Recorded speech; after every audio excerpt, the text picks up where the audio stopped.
Hi స్నేహితులారా! Welcome to గృహిణి thoughts. మన వీడియోస్ చూసి నచ్చాయి అనుకుంటే తప్పకుండా సబ్స్క్రైబ్ చేయండి. ఈరోజైతే మనం ఇప్పుడు ట్రెండింగ్‌లో ఉన్న టేస్టీ ఇంకా ఈజీ చికెన్ పచ్చడినైతే ఎలా పట్టుకోవాలి ఏంటి అనేది ఈజీగా చూపిస్తాను చూడండి. ఒక కేజీ చికెన్ తీసుకొని ముందు శుభ్రంగా క్లీన్ చేసుకొని తీసుకోవాలి. తర్వాత దాంట్లోకి ఒక టేబుల్ స్పూన్ పసుపుని యాడ్ చేసి 2 టేబుల్ స్పూన్ల వరకు కల్లుప్పునైతే యాడ్ చేస్తున్నాము.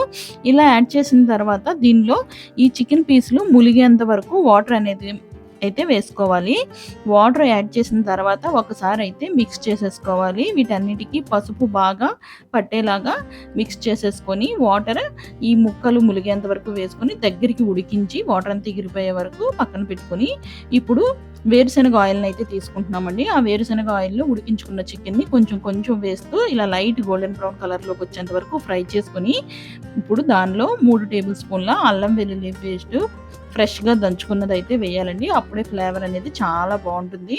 ఇది పచ్చి వాసన పోయేంత వరకు మన చికెన్‌కి బాగా పట్టే వరకు ఈ అల్లం వెల్లుల్లి పేస్ట్‌ని దీంట్లో కలుపుతూ మిక్స్ చేస్తూ ఫ్రై చేసుకోవాలి. ఇప్పుడు ఇవి మొత్తం ఫ్రై అయిన తర్వాత దీన్ని స్టవ్ ఆఫ్ చేసుకొని పక్కన పెట్టుకోవాలి.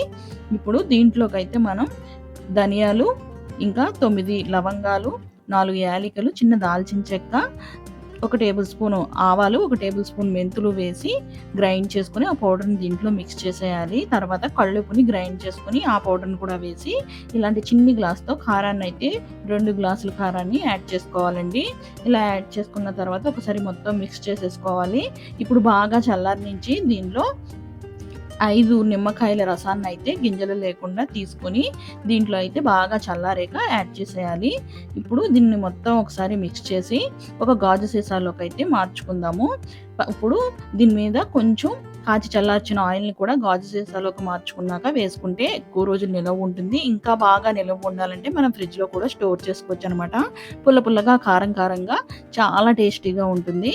ఒకసారి ట్రై చేయండి. నచ్చింది అనుకుంటే మన ఛానల్‌ని సబ్స్క్రైబ్ చేసి, లైక్ చేసి, షేర్ చేయండి. ఇలాంటి వీడియోస్ కోసం తప్పకుండా మన ఛానల్‌ని ఫాలో అవ్వండి. వెజ్, నాన్ వెజ్ రెసిపీస్ అయితే చాలా ఉంటాయి. ఉంటాను. Bye bye.